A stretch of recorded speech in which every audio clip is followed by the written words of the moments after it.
My name is Stan, and I've been watching the Black Power community for the last 100 years. I just noticed that you have been having some problems figuring out what to do about me. You see, I'm a cracker. Yeah. The white man. The guy that has been running the whole world for the last 2,000 years. Well, the reason that I stopped by to speak with you today is to help. I've been watching you fight over gaining real black power, and thought I would give you a few pointers. Since we white guys have been running things since we invaded Africa, I figured I would lay out a blueprint to help you achieve your objectives. Might as well use a plan that works, right? Besides, it beats the backward, no progress, mistake repeating methods you people have been trying for the last 400 years. So I knew all of you needed some help. Especially after Barack Obama got into office. He's a great guy, but a black man in a white man's house ain't really saying much considering all the hell you people have been through. Don't get me wrong. In many ways I know you were happy to get at least one black into office. This is good when you want to run politics, but ruling the world is what we white folks specialize in. Have you ever heard of the Illuminati? Well, that is the kind of coordination you are going to need to begin taking over the world. Okay, let's get started. Today, I am going to give you 3 things that we did to take over the world. You can use these too, and begin to gain real black power. Number 1. The first step to taking over the world is unity. I know you have heard of this before, but black people seem to really struggle with this one. There's unity. You just don't seem to get it. There's unity. You would rather fight against each other instead of your enemies. This is bad business and you will never get true freedom doing things this way. Instead, do what we did to gain power. We divided and conquered entire countries based on their differences, while holding true to our similarities. I am white. There is no changing that. My God-born tendency is to preserve my own. Nothing is racist about that. It is just common sense. You people are the stupid ones, going around trying to love everybody, but yourselves. We kicked your asses here in America for over 400 years, and you still go around talking about Jesus loves everyone. While you've been doing all that praying and jumping around, we have been buying up the world and making laws you have to abide by. No offense, but everyone else has unity but you. I mean, look at the business in your neighborhoods. The people that control it don't even look like you. In fact, everyone who comes to this country sets up a business in the black community. The Koreans, the Indians, the Chinese. The list goes on and on. Aren't you tired of letting these other people supply all of your food, nails, and weaves? The one thing they have that you don't is unity. Number 2. Once you get unity, you are going to need to get organized.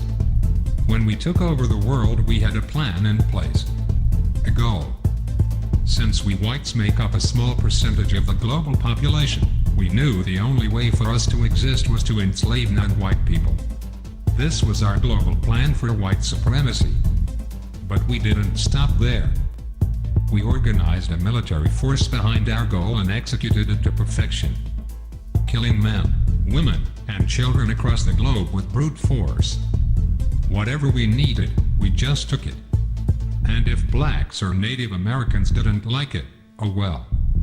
Remember, there are no rules in war. Our objective is to ensure survival. But you black people seem to think your economic hardships, social injustices, and high arrest rates just happened by chance alone. Never mind, we've worked nearly 4 centuries, day and night to keep you people exactly where we want you. On the plantation. Yeah. It's true. Let me tell you a little secret. Most white people are not going to tell you this. It's an old family secret we have kept pretty quiet about. And for a good reason. You see, all that free labor my white ancestors got from your black ancestors, translated into a lot of money. In fact, the black slave trade was the greatest wealth-building tool in human history. With free labor we were able to finance the Industrial Revolution. Well, all of that money pretty much stayed in the vast majority of white families. And with all due respect, whites intend to keep it that way. You see, Dr. Martin Luther King was pretty good at integrating lunch counters and toilets. However, he didn't do so well at integrating bank accounts. So you blacks were shafted out of the money that was due to you in exchange for a good job and education. But it was us whites who owned most of the jobs. Which brings me to my point. It's just another plantation. I say all of it to say, being organized is more than alignment. It is knowing the traps we have laid out for you, and then moving around them. Everybody knows but you blacks. That education will only keep you enslaved. It will only produce what it has already produced. A bunch of dressed up plantation workers perfectly content, working and serving under another man's vision. You don't really think we are going to teach you to build a nation for yourselves, do you? If you were really educated, you would be able to solve your own problems. Problems like gang violence, poor economics and underrepresentation. Instead, you will continue to pass the notion of getting a good job down to your children. This will brainwash them to be just like you. And the cycle will repeat for generations. While we whites continue to run things at the top, your grandchildren will be celebrating the first black Catholic Pope. I know this has been long, so let's move to number 3. The third way to gain black power is the most important of all. It is this way because it deals more with your psychology than your conscious mind. When we took over the world, we decided to use the most dangerous weapon of all to subjugate the darker peoples of the planet. We used a combination of white supremacy and religion to mindfuck these people into complete submission. If a robber breaks into your house, rapes your family, kills your mother and father, then tells you that in order to go to heaven, you have to worship his God. If someone did that to me, then said that to be born again, I had to worship his God, I'd kill them, right on the spot. But you black people seem to have no problem worshipping the God of your enemies.